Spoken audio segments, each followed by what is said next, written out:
Olá a todos, bem-vindos a mais um Money Report Money Talks. Hoje nós vamos conversar com o historiador e cientista social Rainer Zitelmann, que está lançando esse livro aqui no Brasil. Em inglês ele se chama The Power of Capitalism. Aqui o capitalismo não é um problema, é a solução. Infelizmente essa conversa vai ser um pouco estendida e nós vamos fazê-la em inglês, mas vamos publicar um resumo depois em Money Report, na minha coluna, que é publicada diariamente. Então, vamos partir para a nossa conversa com o Dr. Rainer Zitelmann. Doctor, welcome to Money Report. Thank you very much for this interview. And we would like to move through your book, if you don't mind. But first of all, I'm curious about one thing. I read in your biography that you used to be a Maoist when you're young, like your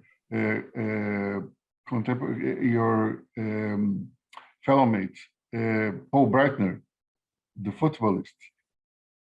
So how did you move? Yes, exactly. Paul Breitner, yes, he had this Mao Bible. At this time, it was the same time. It was in the 70s. I was then admittedly very young. I was 13 years old, and I founded a Maoist group at my school called the Red Cell, and I edited a newspaper called the Red Banner. I was 13 years. Then as a teenager, I was Maoist.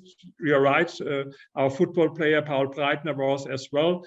And then it took maybe 10 years then. And when I started to study at the beginning of the 20s, step by step, I changed my opinions. But I think it happens very often that people, when they are very young, they started to be very as leftist, and later on they changed to more maybe liberal or conservative views.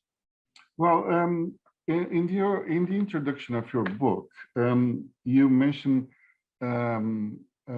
research. A poll made GlobeScan, that they provided the following sentence: the free market and free commerce system and economy is the best system to build the future of the world.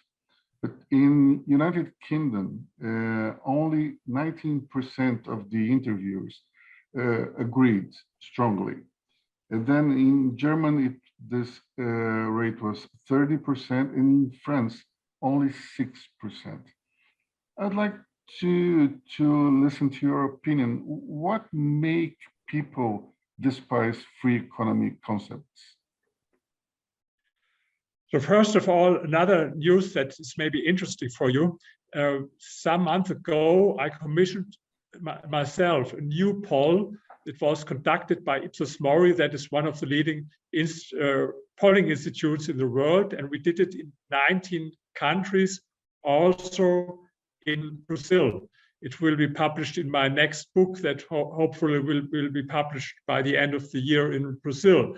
But we asked people whether they are in favor of free market economy or not. And the result was that there were some countries, as United States, South Korea, Japan, also Argentina. What is very interesting, there were more people pro-free market than against free market, even in Argentina. But that was a big surprise for me. And then there were other countries where most people are against free market economy, and one of them was Chile. So you see a lot of things are changing now, even here in Latin America. Why is that? Especially, let's talk maybe about the example of Chile, because it is really hard to understand. They improved a lot according to all data, GDP per capita, and so in the last decades were very successful if you compare it with Argentina, even with Brazil, or with as well if you compare it with Venezuela, of course. And in spite of this fact, they voted for a socialist candidate now. And this is a little bit hard to explain. Why is that?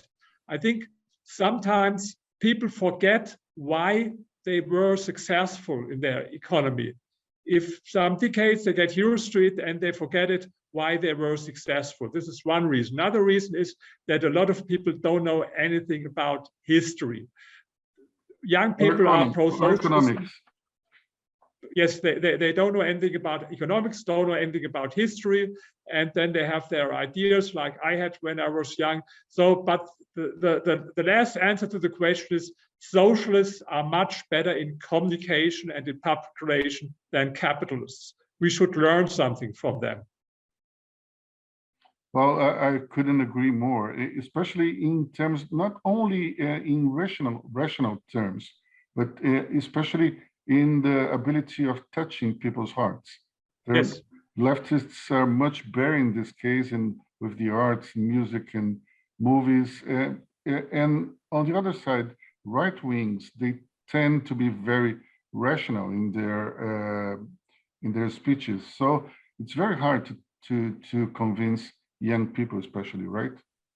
Yes, it is. But I were now 10 days in Argentina, and I met a lot of young people there, pro-capitalism, pro-free market.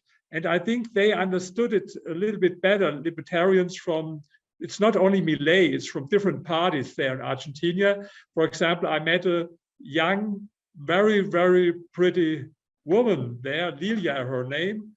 She's like a actress and model, and she has this T-shirt, sexy T-shirt, pro-free market. So I think it surprised me very much that I met there a lot of young people who saw the solution for their problems like inflation or more capitalism. But this is an exception, of course. This is very rare. Maybe we can learn a little bit from people in Argentina in this way. How do you see the rise of socialism ideas in US, for instance? This popularity that Bernie Sanders has among young people? I think, yes, it is true. There are a lot of young people who supported him, but okay, finally he was not elected, but a more moderate one.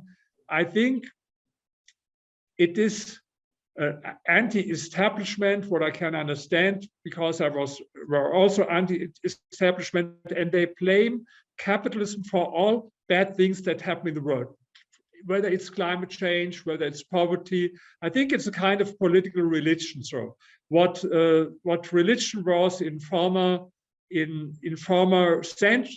centuries maybe is today something like socialism or anti-capitalism. They promise everything about the perfect society, and what they do, and I think this is really unfair, they compare real life world with a utopia or with a book.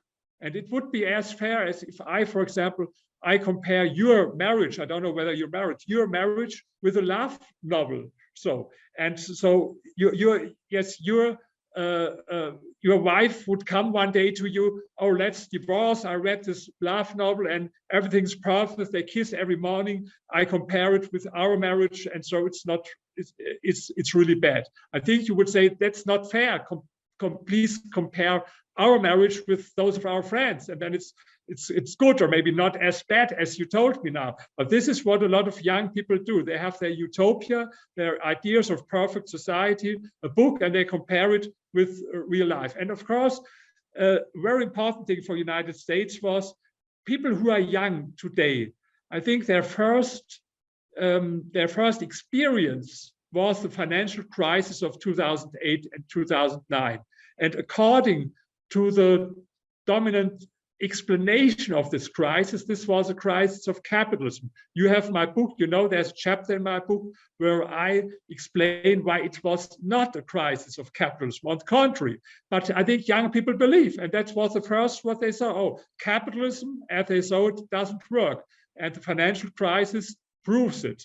I think totally the other way around. It was a perfect example for failure of intervention of a central bank and of the state and of the government. But this is not the interpretation what people learn at school and what they learn when they read media. They learn at school a lot about the evils of, or so-called evils of capitalism, but nothing about evils of socialism. And I think this is a big problem, what they learn at school. I saw a poll in the United States at universities. And in the 70s, there were 3 leftists in relation to 2 conservative from professors. Today it's 12-1. So 12-1 at the universities. And I think it has a lot to do with our educational system and what they learn there at school, and especially what they not learn at school. But when we talk about leftism in US, it's a little bit different than leftism in Europe or Brazil, right? Because they're much more, Democrats are considered leftists in US, but they're not exactly socialists, right? It depends what you mean with socialism. If they speak about socialism, of course, they don't mean anything like in Soviet Union or this countries. No one want to have a system like this. No, they have always a new idea. This is a problem with socialists. They tried it at so many ways. There were more than 24 experiments in the last in the 20th century, and everyone failed without any exception. They tried it in a different way in Russia than in China, in a different way in Chile and in Venezuela and in East Germany and in Korea and in Vietnam, but they failed all without any exception. But if you tell this to socialists, they tell you always, oh no, this was not real socialism, but now I have the idea how it can work. This was what happened. You remember 1999 when Hugo Chavez came to power. All the intellectuals in the world, especially in the United States, were so enthusiastic about socialism in the 21st century.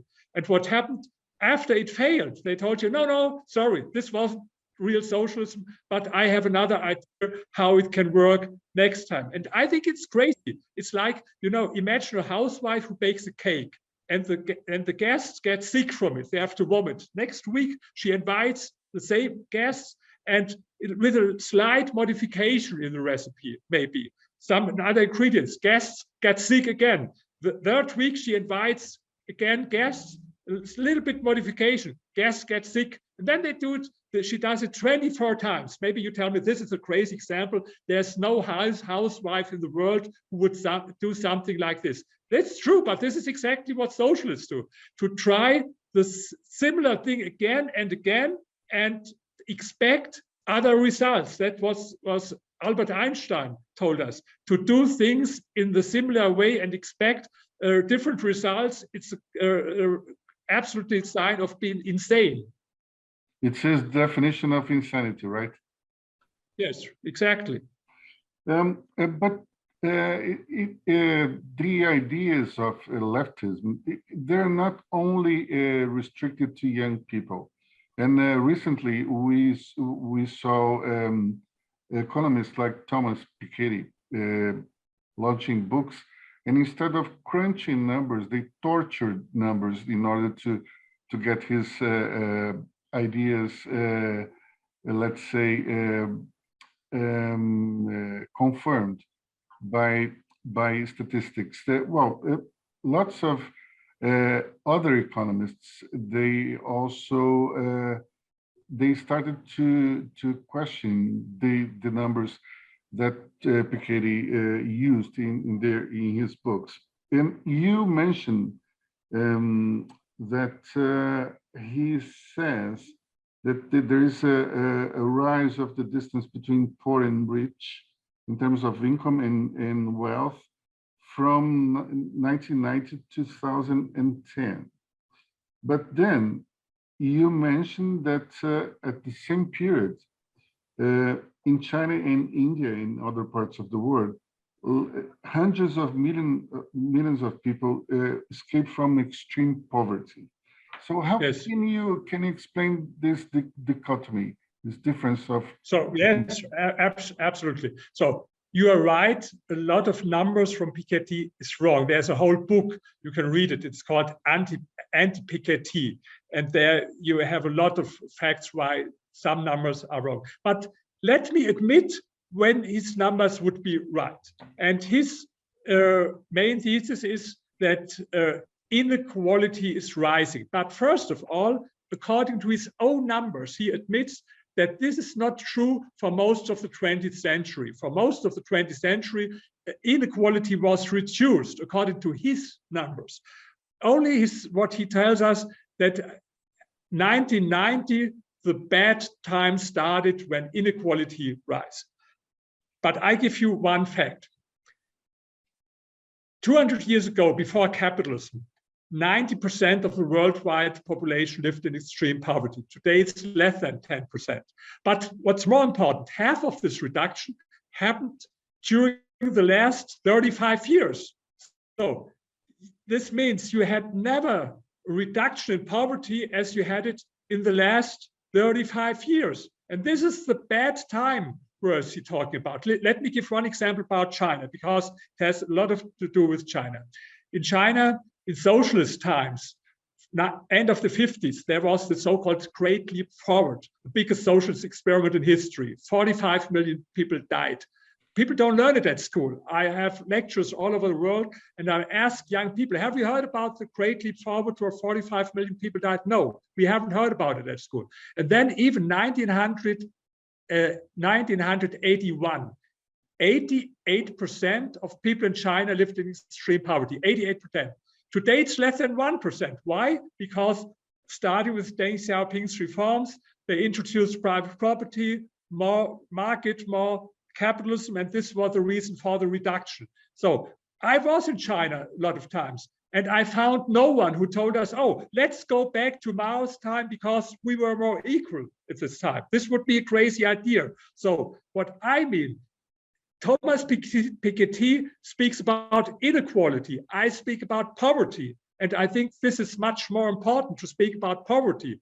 And the same years where he will tell us these are the very bad years because inequality was rising are exactly the years with the biggest reduction of poverty that happened in history. And so this is a question, I think the question of inequality is especially interesting for envious people who do not care about poverty, but is there something who's maybe richer as I am?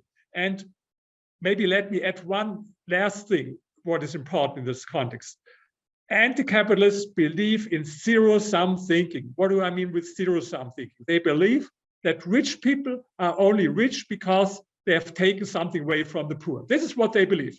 But if you look at these numbers that I gave you from China, poverty was reduced from 88 to 1%, extreme poverty. At the same time, the number of billionaires increased from 0, because in socialist times in China, you had not a single billionaire, to 700. Today, you have as many billionaires in China as in no other country in the world. Only the United States, we have also 700.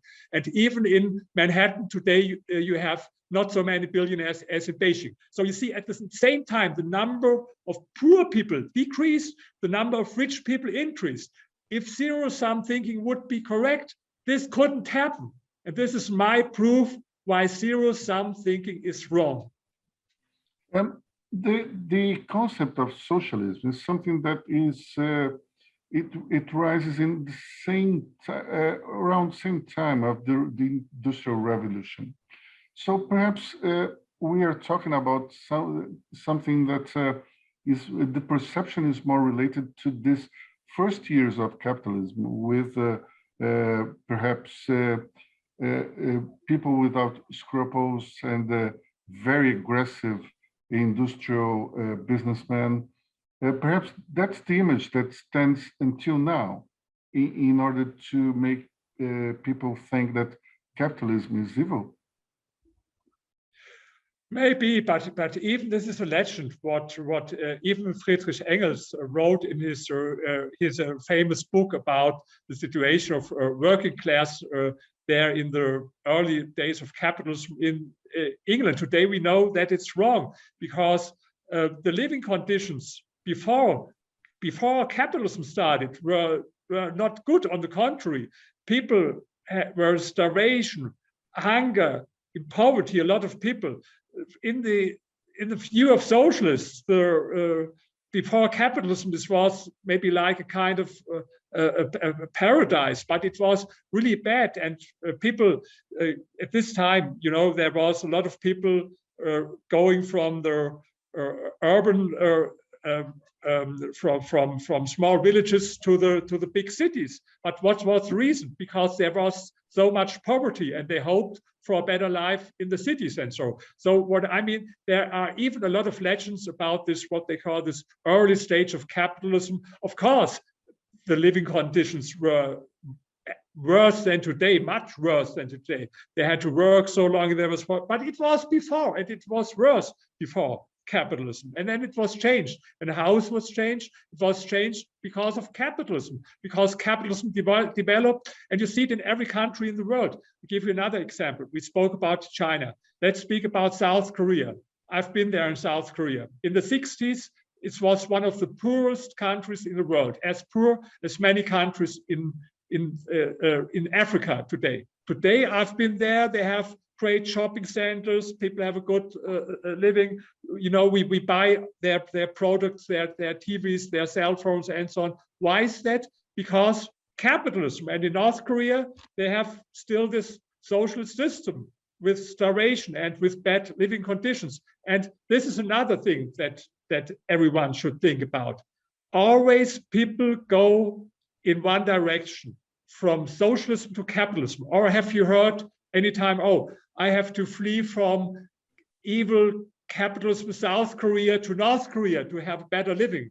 Or no one went from maybe West Germany to East Germany, or maybe from, oh, I have to go now from Miami to Cuba. Yes, maybe for 2 weeks vacation, but not forever. So it's always the same direction. People go from socialism to capitalism, never the other way around. There was no one who said, oh, I escaped this evil capitalism, and now I'm so happy to live in socialism. This didn't happen.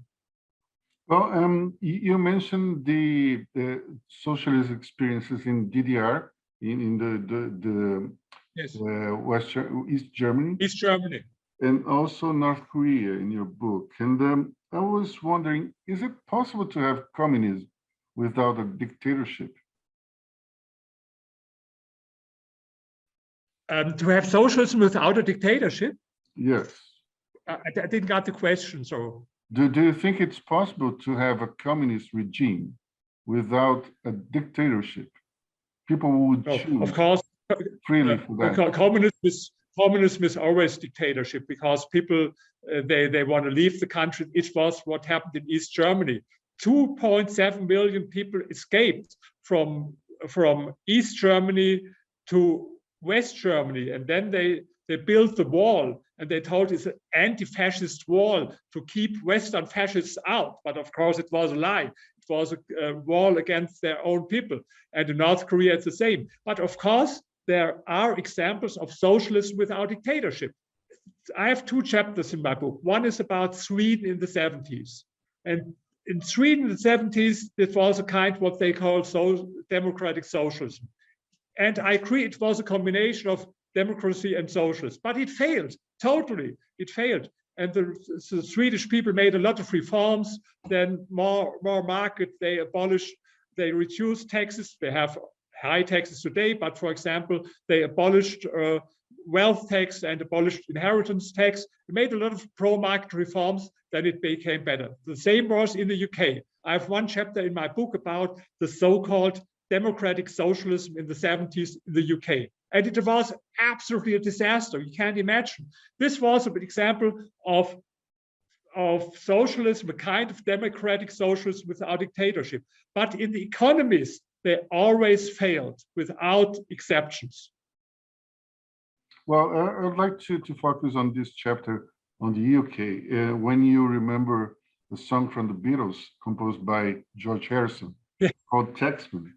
And let me tell you how it's going to be. It's 1 for you and 19 for me, which is incredible, because this was the seed for them to create Apple, because they noticed that if their money were in a company, not as an individual, they would not be taxed so much.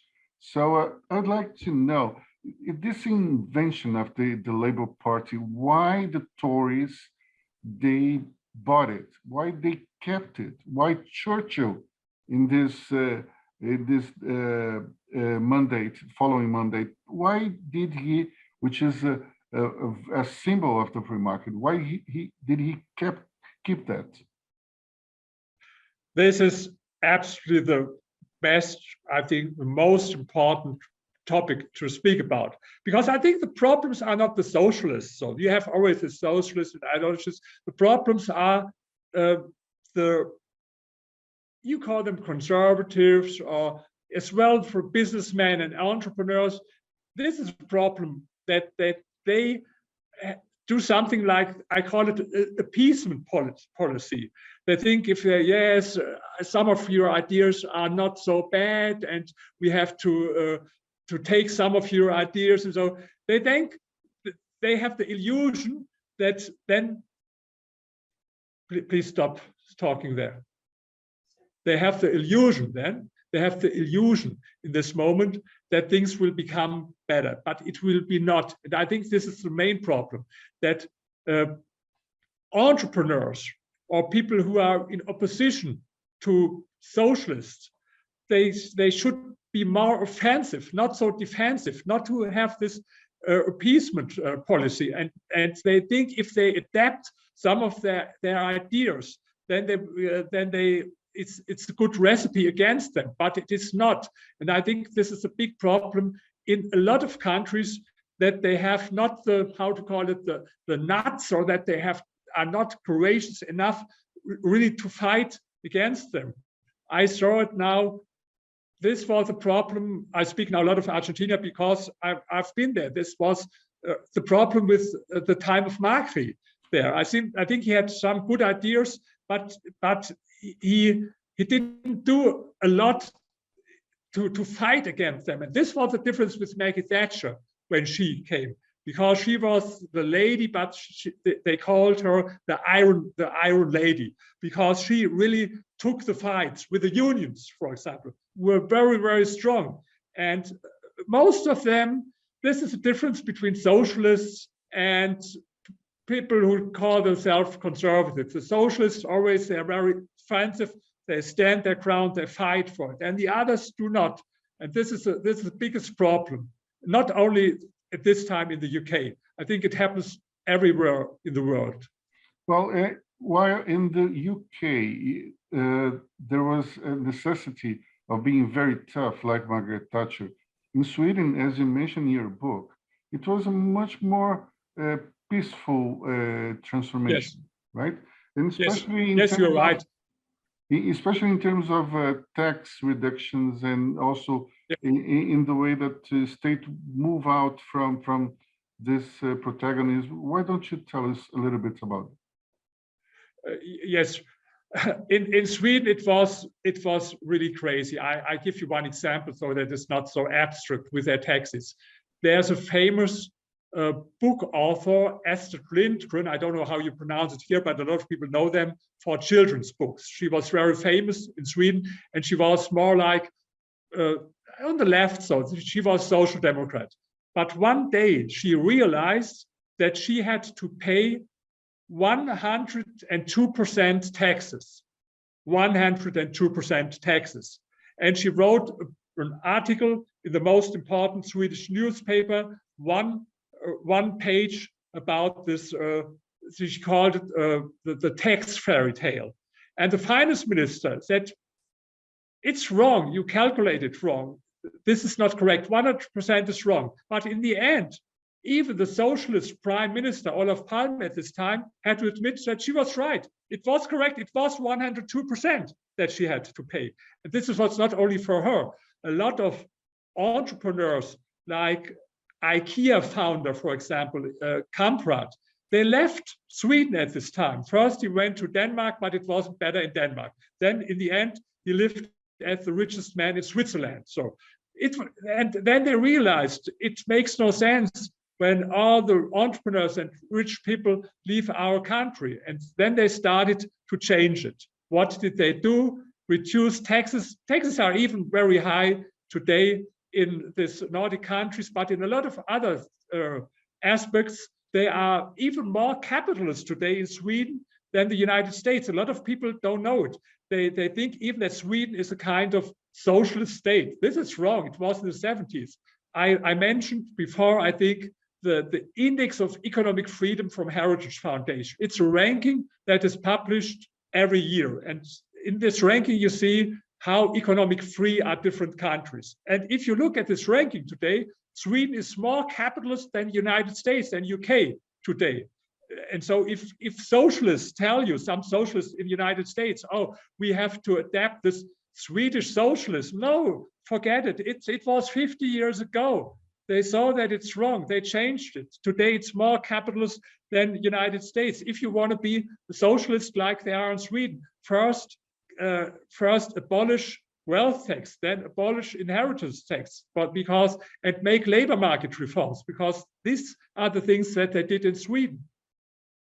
Well, regarding South America, you mentioned in the end of the book about Brazil, and you have a very accurate analysis on what happened during Fernando Henrique Cardoso years up to Michel Temer. And then you say that it's a little bit earlier in order to evaluate what will happen after Bolsonaro's government, well, this first mandate at least. But you wrote that in last year. So now that we have 6 months ahead, can you tell us a little bit about your vision on this government and what he contribute to the free markets ideal?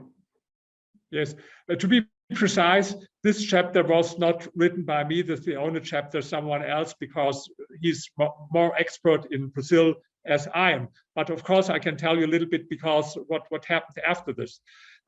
If you look, let's mention again the Index of Economic Freedom, and you compare this year, 2022, and 5 years before, almost nothing changed. You have the same bad ranking in the Index of Economic Freedom as before. I don't think that it's the whole truth, but I think you had some privatization, but not enough. You had some deregulation, but not enough. I think you did have tax reduction. So I think you have a very good Minister of Economy. I don't know how you pronounce it here, Guedes. Yes? Guedes. Sorry, I don't know how to pronounce Guedes. I think he's good, but he had not the majority in Parliament to go on with all his ideas. And so I think if I would favor something, that would be make Guedes, not Bolsonaro, to president and give him a majority in Parliament, and then I think things would turn to be better in Brazil. I think it will not happen, and I'm an outsider here. I don't want to get involved too much here in this, but I think that he had some good ideas, but only a few were realist. You know much more about it. Do you agree, or do you think I'm wrong in a way? Well, it was a matter of, let's say, a lot of free market promises in the beginning of the government, and they were not fulfilled at all. So it's you can see a lot of good intentions, but as it happened in Argentina with Macri, I would give the same comparison. It was the same with Macri. Macri, I think I will meet him here at or he will be at the same conference where I'm a speaker now.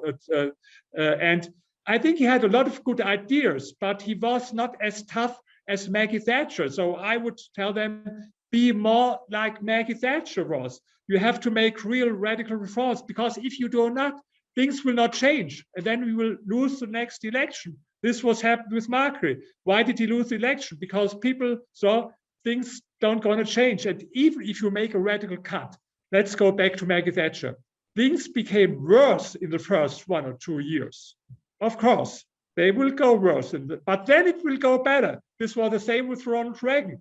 It's not this way you make some reforms and next month everything is great. No, in a lot of times first things become worse. And you have to go through this hard times. I don't know whether people in Argentina or Brazil are patient enough for these 2 years, but you have to tell them the truth before you come to power. It's not this way. We have no secret recipe how to make everything's better. First, it will be blood, sweat, and tears, as Churchill said in Second World War. It will be tough times, 1 year, 2 years. If you are not patient, please don't elect me, because there is no possibility.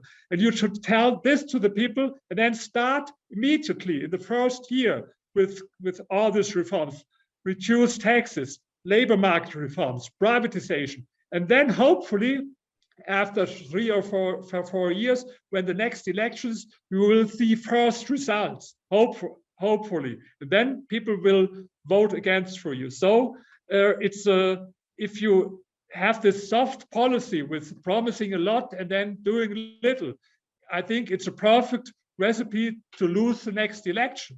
Maggie Thatcher was elected 2 times. Ronald Reagan was elected 2 times. And made his successor. Pardon? And he made his successor, George Bush Sr. Yes. Well, I'd like to finish with a question which is not related to your book, but I know that you're an expert on, which is the psychology of the super rich. You wrote another book about that, and I'd like to know if you've seen the past few years some difference on behavior, especially after the pandemic. Did you see any changes on how the super rich think, act? Do you think they are in the middle of a transformation period? Sometimes they claim it that there is a change in the mentality. I don't think so. Look at the super rich people, look at the richest in the world, Jeff Bezos or Elon Musk. I think, of course, they have their luxury and so, but most they are concerned about and their work all over the day is their ideas, and to realize for them, like going to Mars or conquer the space, or doing their day-to-day business, like with Elon Musk with his electric cars and so on. I think these are the most important things. Their visions. And anything changed the pandemic way? What changed the pandemic? The valuation of their shares, but we don't know whether it's constantly, whether it comes back again. Now we have on all the shares at the Nesta are valuated very high, and this was partly, of course, due to the pandemic. With Amazon, it was clear that people could get all their products that they couldn't get pandemic in the supermarket. They got it with Amazon, and this was the reason why the share price of Amazon exploded in this time. And this was why he became richer than but it's true for everyone else who had shares in Amazon. The percentage was not in the absolute sum, but he became in the percentage as richer as he became. Okay, well, we are facing a difficult, some technical difficulties.